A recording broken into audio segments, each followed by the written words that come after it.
Hi everyone, this is Harish. In continuation to my previous videos, uh, I have prepared this video with the topic of electrostatics. As we know that the topic of electric field and electrostatics is considered to be the very challenging topic, especially for the students of 11th and 12th grade, who are preparing for, especially for JEE and NEET exams. With that thing in mind, in this video, I have prepared one of the topic of electric field. The topic is about a cavity present inside a insulator, and we will find out the electric field present inside the cavity of that insulating sphere, that is uniformly charged insulating sphere, and we will arrive at the expression of the electric field in the cavity, and the result will be very interesting that we will see in this video. Let us go through this video. Hope you will enjoy and you will learn. Thank you so much for watching. We have to find the electric field in the cavity present inside a uniformly charged sphere, which is an insulating sphere. If you draw the situation, suppose this is a insulating sphere having a cavity present of any radius small r. So let us say this is a cavity. Our aim is to find the electric field at any point inside this cavity. At any point inside the cavity.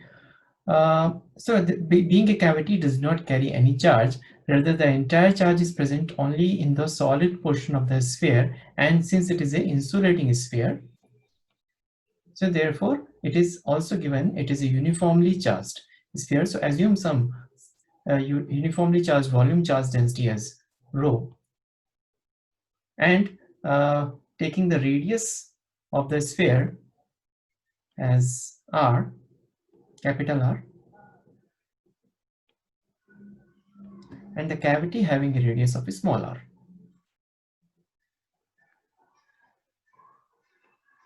Now, in order to find the electric field at any point, any random point inside the cavity, first of all, we should know the electric field formula for any point inside any solid sphere. So let us first do that activity of finding the electric field inside any point of a uniformly charged sphere. So doing that activity first, let us take a sphere, uniformly charged insulating sphere. Let us say this is a uniformly charged insulating sphere, and taking any arbitrary point inside it. So I'm just assuming a center here, center C of this uniformly charged sphere of, let us say, charge density, uniformly charged volume charge density as rho, and any point inside, let us say point P. We want to find the electric field at this point. Its radius, that means the radial distance of point P from center is a small r, and the total radius is capital R of this sphere. It is an insulating sphere, and given that the charge density is volume charge density is uniformly distributed, given as rho. So finding the electric field at the point P can be easily done by spherical symmetry, assuming a spherical symmetry here. Because of uniformly charged sphere, we can understand this fact that electric field pattern will be radially outward direction if it is a positive charge. So if I draw a Gaussian surface in response to it, because knowing the pattern, that is a spherical symmetry of the electric field, we can design a spherical Gaussian surface passing through the point P. So this is what, let us first draw a spherical Gaussian surface passing through point P, like this.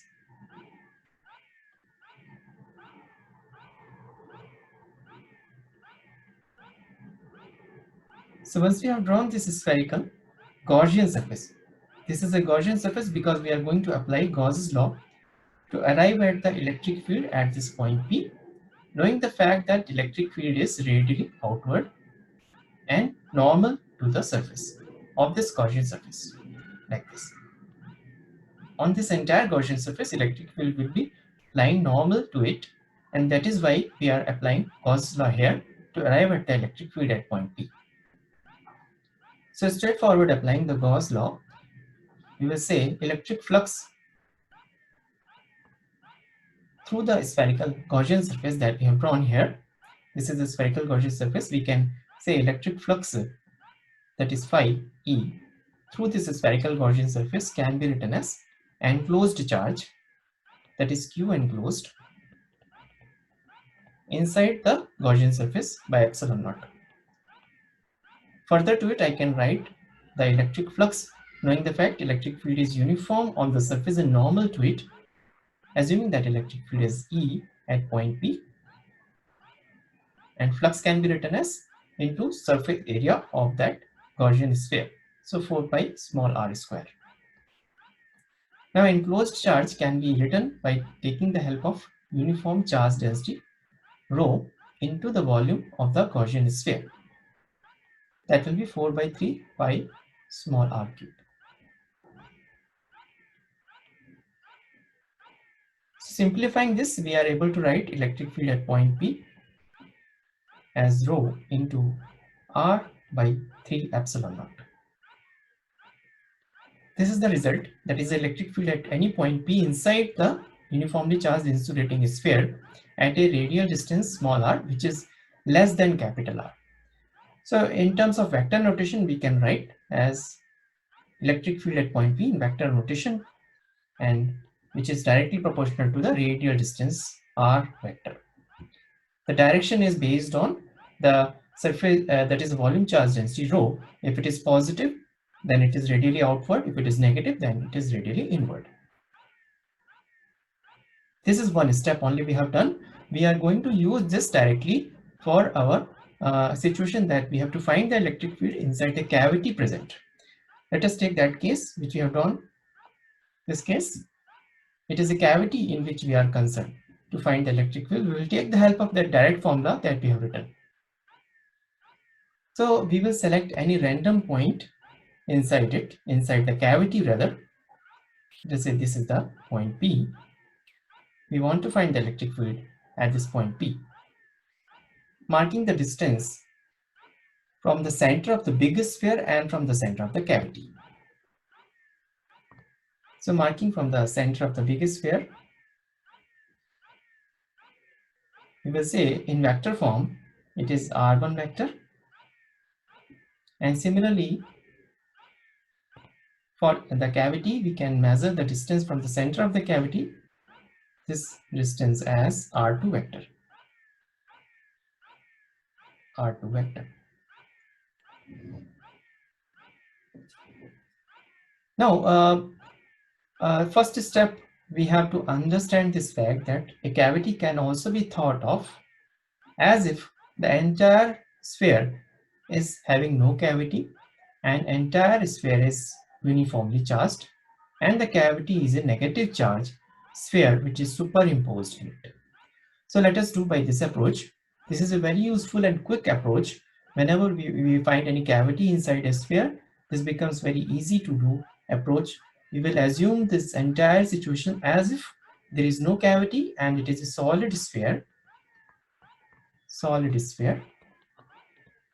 having charge density of rho, and superimposed to it the cavity having negative charge. Cavity with negative charge density as minus rho. Negative charge density, that is minus rho. Using this fact, it will be very easy now to write the electric field by principle of superposition at the point P that we have marked, this point P, which is a randomly selected point P inside the cavity. So we are going to apply principle of superposition, that is at point P. Electric field at point P can be written as the vector sum of the electric field due to the solid sphere along with the sum of the vector addition done with the electric field due to the negatively charged assumed cavity, because we are actually assuming cavity as if it is made up of negative charge which is superimposed over the solid sphere, and therefore it is also producing its own electric field. So we will write like this: electric field due to solid sphere.